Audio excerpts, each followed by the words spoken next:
benar Mbak Ana, nanti pasti kita nggak akan informasikan ke adik-adik semua, kita akan informasikan biaya masuknya ya.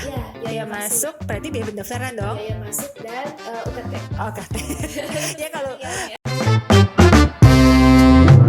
Assalamualaikum warahmatullahi wabarakatuh. Halo Sobat Sesi seputar podcast Sekolah Vokasi IPB University to be the premier choice for higher vocational education. Apa kabar semuanya? Semoga semuanya dalam kondisi sehat dan yang sakit segera diberikan kesembuhan. Pada kali ini saya Ratu Anna Nazla Laila akan menemani sesi podcast seputar penerimaan mahasiswa baru jalur undangan seleksi masuk IPB atau yang biasa kita sebut USMI IPB. Di tengah kita telah hadir narasumber yang sudah tidak asing lagi, Asisten Direktur Penerimaan dan Registrasi Mahasiswa Baru, Direktorat Administrasi Pendidikan dan Penerimaan Mahasiswa Baru, Ibu Dr. Utami Diah Syafitri, SSI, MSI. Apa kabar Mbak Tami? baik Mbak Ana, alhamdulillah. Alhamdulillah. Mbak Tami udah berapa kali nih ke podcast Sekolah Vokasi ya? Yang kali ini yang ketiga kali. Yang ketiga ya, jadi sudah tidak asing lagi tentunya ya. Terima kasih Mbak Tami yang sudah menyempatkan hadir atau memenuhi undangan kami sebagai narasumber di podcast Sekolah Vokasi. Saya izin panggil Mbak ya. Boleh, silahkan Mbak, karena masih muda ya. Amin. Tidak perlu panjang lebar, kita langsung saja ke topik podcast kali ini. Langsung saja ya Mbak Tami. Iya Mbak Ana, siap. Karena sini sudah banyak yang tidak sabar untuk mendengarkan penjelasan dari narasumbernya langsung ya. Siap Mbak Ana. Ya, ini terutama banyak di luar sana yang sering bertanya, apa yang berbeda antara sistem penerimaan mahasiswa baru tahun ini dengan tahun sebelumnya? Nah ini Mbak Ana, kita tahun ini banyak kejutan nih buat adik-adik SMA, SMK maupun MA. Ya, yang pertama buat adik-adik yang mendaftar lewat jalur undangan seleksi masuk IPB atau kita nyebutnya USMI Mbak Ana. Kalau dulu kan yang dibentangkan hanya nilai rapot aja ya. Nah tahun ini boleh juga dilengkapi dengan prestasi yang adik-adik raih. Misalkan adik-adik menang dalam lomba karya tulis atau menang dalam bidang olahraga gitu ya, bisa dilampirkan Mbak sebagai dokumen pendukung. Ya, itu adalah yang baru tahun ini. Yang kedua, kita buka jalur prestasi internasional dan nasional. Ya, kita nyebutnya PIN. Ya, PIN itu dulu di D1 kita coba implementasikan di D3. Nah, yang ketiga kejutan lagi nih buat adik-adik yang pegang kartu KIP, KJB atau pemegang kartu Indonesia Pintar. Ya, kalau mendaftar di IPB Mbak, di sekolah vokasi gratis loh biaya pendaftarannya. Wah, asyik ya. Yeah. Jadi itu yang kejutan-kejutan di tahun ini ya Mbak? Benar sekali Mbak Ana. Iya, itu berarti sangat menarik sekali itu yang mendaftar USMI. Ada selain nilai yang bisa menjadi pertimbangan ya, untuk masuk ke sekolah vokasi. Iya, benar Mbak Ana. Apa bedanya dengan yang PIN terkait yang prestasi tadi? Beda Mbak Ana. Kalau PIN itu kan yang bersangkutan harus juara. Ya kan, juara pertama, kedua, ketiga atau juara harapan. Dan coveragenya kan nasional Mbak, maupun internasional. Nah, definisi nasional itu minimal peserta dari kejuaraan itu adalah minimal 5 provinsi. Kalau internasional berarti minimal 3 negara. Nah, mungkin adik-adik tidak sampai levelnya ke level nasional, provinsi misalkan. Nah, silahkan lampirkan di jalur USMI kalau memang mendaftar di jalur USMI. Artinya bisa paralel ya? Bisa paralel. Silahkan. USMI maupun mendaftar PIN ya? Boleh silahkan kalau memang jalur prestasinya memang layak di level nasional. Mau mendaftar, saya daftar USMI juga silahkan. Tapi saya juga ingin mendaftar PIN, boleh silahkan. Cuma hanya bedanya USMI ketika awal didaftarkan sekolah ya. Iya, ini terkait dengan mekanisme pendaftaran Mbak Ana. Kalau USMI kan pendaftarannya melalui sekolah ya. Jadi nanti adik-adik silahkan hubungi guru BK-nya untuk melakukan pendaftaran melalui USMI. mirip dengan SMPTN kalau di program sarjana. Nah, tapi kalau PIN ini jalurnya individu. Nanti adik-adik tinggal minta surat keterangan dari kepala sekolah bahwa mengikuti PIN di sekolah vokasi. Tapi nanti pendaftarannya sendiri, manual. Bukan manual, maksudnya pendaftarannya dilakukan oleh adik-adik sendiri, tidak melalui sekolah. Iya. Untuk PIN tadi apakah hanya prestasi saja atau ada hafidz Quran ya kalau nggak salah? Kalau jalur PIN ini kita ada berbagai macam jalur, Mbak Ana, bukan jalur ya, maksudnya kriteria ya, pengelompokan pengelompokan prestasi. Yang pertama memang kita kalau adik-adik punya kejuaraan di bidang sains itu olimpiade yang diselenggarakan oleh Kemendikbud. Kemendikbud itu silahkan mendaftar melalui jalur PIN. Kemudian yang kedua misalkan dia atlet olahraga di tingkat nasional, silahkan daftar melalui jalur PIN. Kemudian yang ketiga bisa juga seni tahun ini kita mulai buka, misalkan juara nasional di bidang seni tertentu, itu juga silahkan mendaftar lewat jalur PIN. Nah, Hafiz juga salah satunya masuk ke jalur PIN, Mbak. Kemudian satu lagi adalah pramuka. Jadi kalau adik-adik ingin mendaftar lewat jalur pramuka, silahkan bekerjasama dengan Keluarga Jawa Barat, minta rekomendasi. Nanti setelah mendapatkan rekomendasi dari Keluarga Jawa Barat baru bisa mendaftarkan PIN di IPB. Oh iya, sekarang lebih cukup variatif ya.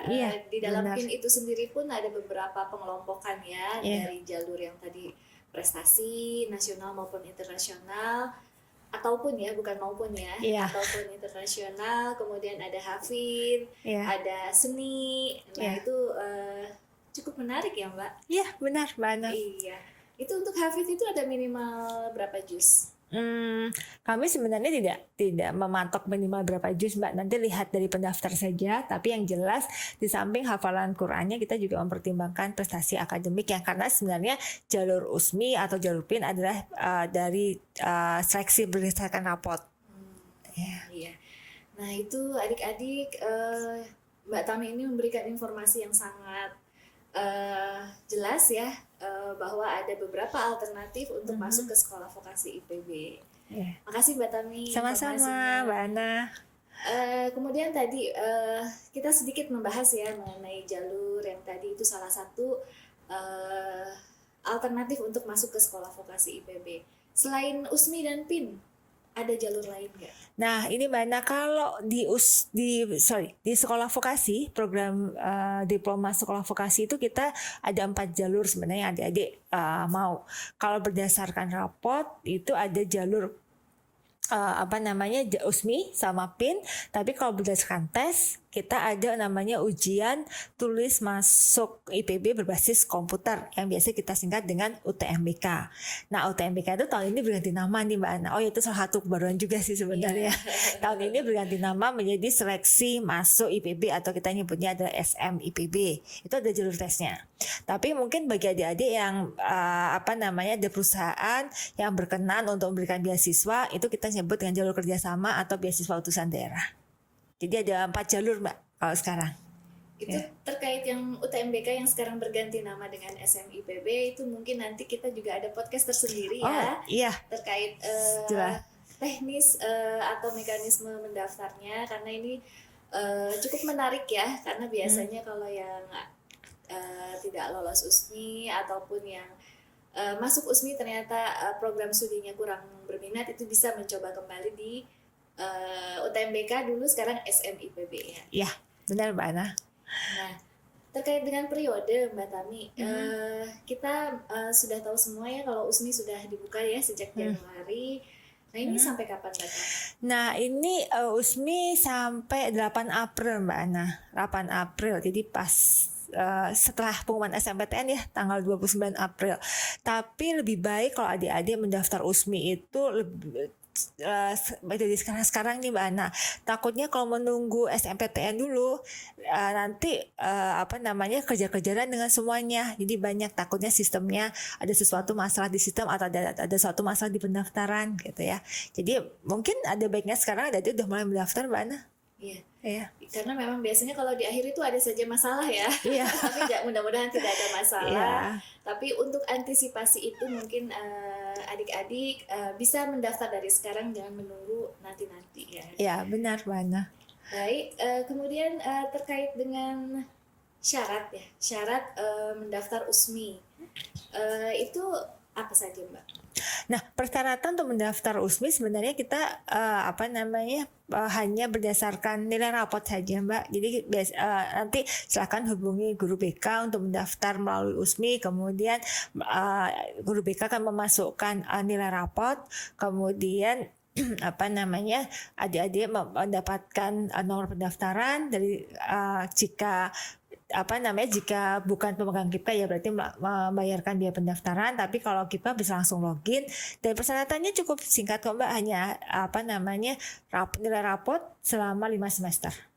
Nanti tergantung jurusannya yang dimasukkan, apakah IPA, IPS atau dari kejuruan. Nilai pengetahuan ya Mbak? Iya, yang kita masukkan ada nilai pengetahuan. Ya, karena kan di rapot ada nilai pengetahuan, ada nilai keterampilannya. Iya, benar. Iya, baik. Tadi terlewat Mbak, untuk periode PIN.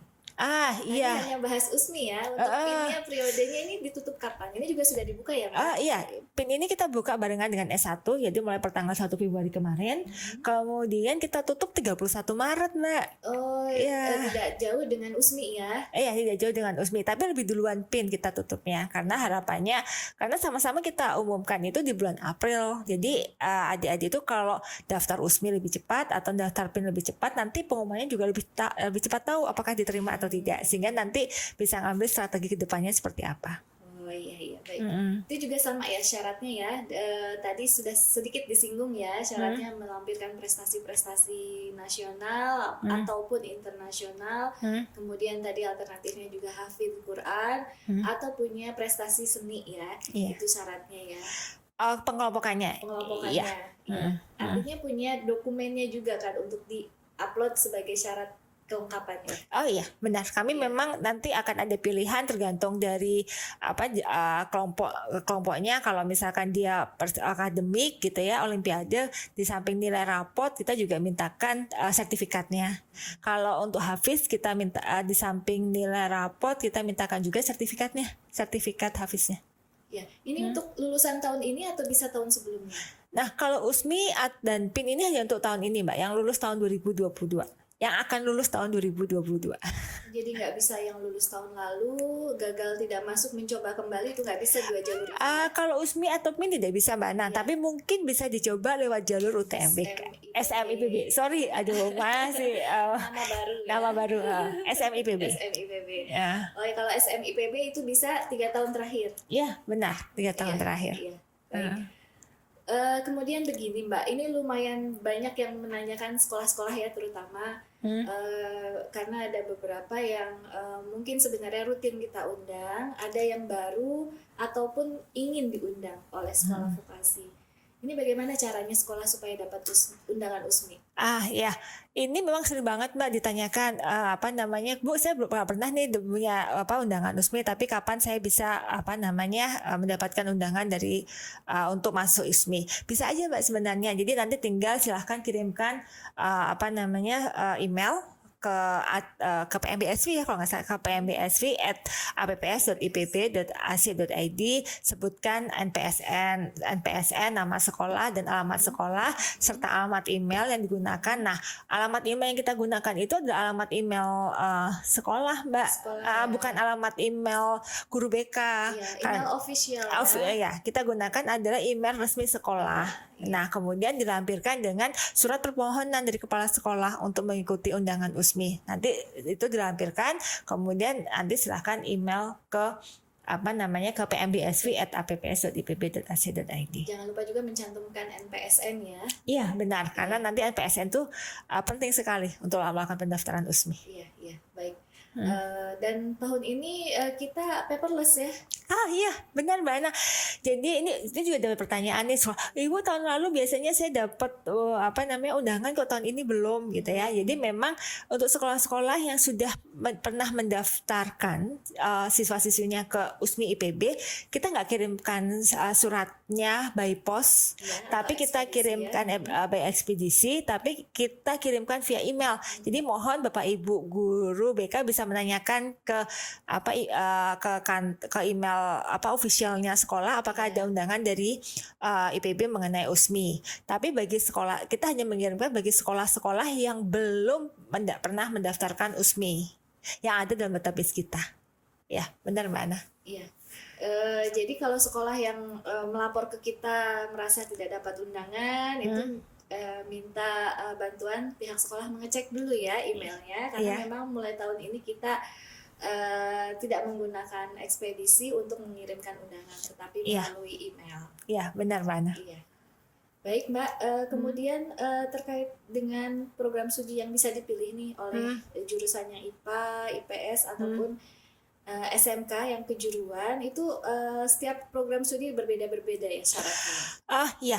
Jadi kalau masing-masing program studi itu beda persyaratannya. Apakah diikuti oleh jurusan IPA, IPS atau SMK? Semuanya informasinya ada kok Mbak di admisi.ipb.ac.id. Di situ kalau kita buka klik sekolah vokasi, nanti di situ ada program studi.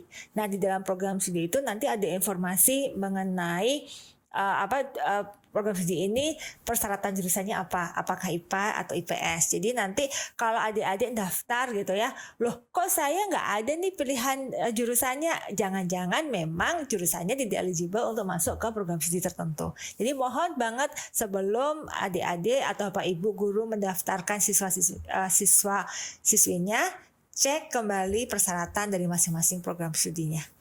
Oh iya, memang kurikulum di dalam program studi itu pun memang mengikuti dari syarat yang ketika masuk ya. Jadi kalau yang IPA memang kurikulumnya banyak IPA. Jadi sebenarnya tidak memberatkan bagi yang jalur IPS mengambil IPA. Sehingga ada kriteria itu ya. Iya, benar. Iya. Berarti tadi yang Mbak Tami sampaikan terkait web informasi ya, admisi di situ semuanya lengkap ya. Lengkap Mbak Ana. admisi.ipb.ac.id. Yes, ya, benar sekali. Ya, teman-teman. Yeah. Karena di situ memang lengkap, baik itu semua jalurnya maupun syarat per program studi di situ jelas semua ya. Iya. Kemudian terkait biaya nih Mbak, berapa sih biaya masuk ke sekolah vokasi? Biaya masuknya ya? Iya, biaya masuk berarti biaya pendaftaran dong? Biaya masuk dan UKT. UKT. Ya kalau oke. Saya kira cuma biaya pendaftaran aja. Nah, memang untuk USMI biaya pendaftaran kita adalah 400.000. Kalau untuk PIN biaya pendaftaran kita adalah 200.000. Oh, lebih murah ya? Iya, lebih murah Mbak. Ya, kita karena kita mengapresiasi adik-adik yang sudah punya prestasi.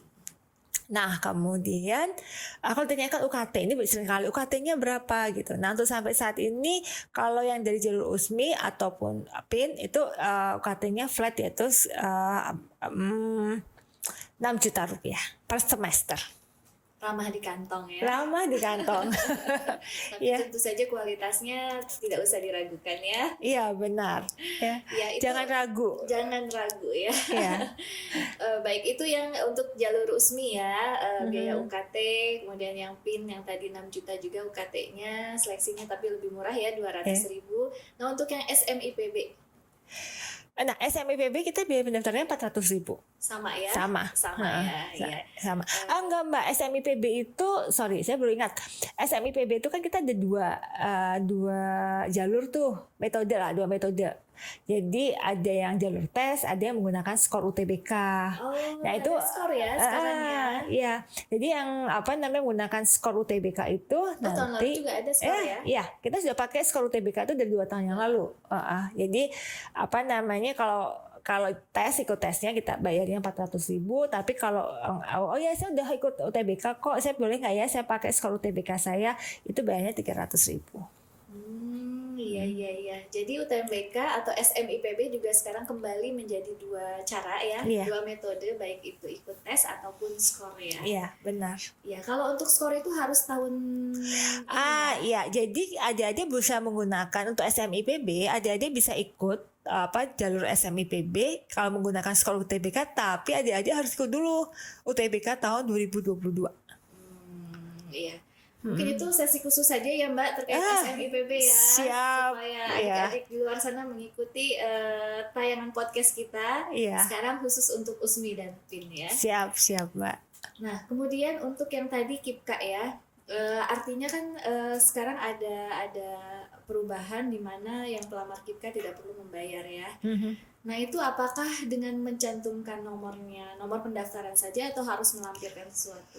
Nah, biasanya kita pada saat ini untuk USMI ya, kita bicara USMI dulu Mbak Ana. USMI itu pada saat guru BK mendaftarkan seorang siswa untuk masuk USMI lewat sistem USMI. Di situ ada permintaan apakah siswa ini pemegang kartu KIP atau memang penerima KIP, KJP atau pemegang kartu KIPKA. Nanti di situ ada pilihannya. Nanti kalau pilih salah satu, maka akan muncul kita mintakan nomor pendaftaran. Kalau pendaftaran KIPKA iya, atau nomor KIP atau KJB-nya. Ya, kan ada nomornya itu kan. Ya, silakan dimasukkan. Ya, SMA ya, ada yang mungkin sudah menerima KIP ya. Iya, benar. Itu silakan dimasukkan sambil dilampirkan kalau dia ada kartu, lampirkan bukti kartunya. Tapi kalau misalkan saya tidak punya kartu, saya cuma pemegang KIPKA, saya hanya bisa mengakses di website, di print screen saja Mbak. Itunya bukti. Intinya kita hanya mintakan bukti bahwa yang bersangkutan memang pemegang kartu KIPKA atau dia memang pemegang KIP atau KJB. Jadi diupload itu buktinya. Nanti, ini sering sekali terjadi Mbak Ana. Jadi nomor pendaftaran dimasukkan tapi nggak melampirkan buktinya gitu. Sehingga pada saat proses berikutnya pasti akan dapat kendala. Gitu. Jadi itu jangan sampai ketinggalan. Bukti itu penting. Iya, bukti harus dilampirkan ya, supaya memudahkan verifikasi juga. Iya.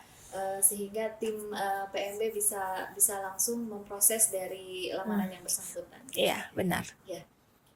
Kemudian ini mungkin pertanyaan terakhir tapi yang banyak ditunggu oleh sekolah maupun siswa-siswi di luar sana, karena ini cukup hot ya terkait upgrading.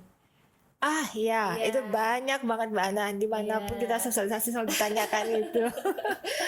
Iya, jadi kita ini kan banyak ditanyakan kapan D3 sekolah vokasi ini upgrading menjadi sarjana terapan atau D4 ya. Ya, ini banyak banget Mbak pertanyaan, jujur memang terkait dengan hal tersebut, dan itu sebenarnya merupakan salah satu daya tarik ya sekolah vokasi. Saat ini sedang proses pengajuan ke untuk dibahas di level IPB. Kalau tahun ini disetujui ya berarti kita akan buka mulai per tahun ini gitu ya. Jadi nanti sambil berjalan nanti kita tunggu bagaimana perkembangan dari upgrading sekolah vokasi ini. Jadi untuk tahun ini kita masih menerima yang D3 dulu ya, sampai keputusan itu terbit atau keluar ya. Iya, nanti begitu ada keputusan keluar, maka secara otomatis adik-adik akan masuk ke dalam D4 kan? Jadi bisa langsung ya. Iya. Baik, itu mungkin jawaban yang mudah-mudahan bisa cukup memberikan penjelasan bagi yang di sana atau di luar sana yang ingin menanyakan kapan D4 sekolah vokasi buka gitu. Jadi kita tunggu, nanti mungkin akan kita infokan ya atau kita publish ketika keputusan itu sudah ditetapkan ya. Iya benar Mbak Ana, nanti pasti kita nggak akan informasikan ke adik-adik semua, kita akan informasikan terkait hal tersebut. Baik, terima kasih Mbak Tami, ini tidak terasa ya sebenarnya sudah cukup menjawab pertanyaan-pertanyaan yang sering ditanyakan, dan saya rasa sudah cukup. Mungkin untuk lebih lanjutnya nanti adik-adik di luar sana bisa menghubungi hotline kami ya di halo.admisi.ipb.ac.id. Untuk nomor telepon di 0251 834 8007 atau 0251 8376 845. Kemudian untuk email bisa juga ditanyakan ke email kami di pmbsv@apps.ipb.ac.id atau ke nomor WhatsApp kami di 08 5517 04 678. Nanti mungkin di akhir acara akan muncul nomor-nomor tadi atau hotline kami. Baik, terima kasih Mbak Tami. Mudah-mudahan podcast ini sangat bermanfaat untuk adik-adik siswa di luar sana. Kemudian untuk adik-adik jangan putus harapan ketika mendaftar satu jalur ternyata tidak lolos. Banyak cara untuk bisa masuk ke sekolah vokasi. Tadi ada USMI, ada PIN, ada SMIPB, ataupun ada kerjasama atau beasiswa utusan daerah. Jadi kita tunggu adik-adik mendaftar ke sekolah vokasi, dan semoga adik-adik semuanya dalam kondisi sehat sehingga ketika lulus di sekolah vokasi nanti kita akan bertemu di sini. Izinkan saya menutup podcast kali ini dengan sebuah pantun ya Mbak. Ya, silahkan Mbak Nakwa. Saya juga nunggu-nunggu nih pantunnya apa nih. Baik, sebelum pantun saya ucapkan terima kasih dulu kepada Tami ya. Sama-sama Mbak Ana dengan senang hati. Mohon maaf juga kepada adik-adik di luar sana apabila ada salah kata dari kami. Saya izin tutup dengan pantun. Cantik nian burung cendrawasih, ku ambil untuk kulihat wajahnya. Cukup sekian dan terima kasih. Sampai jumpa di podcast berikutnya. Assalamualaikum warahmatullahi wabarakatuh.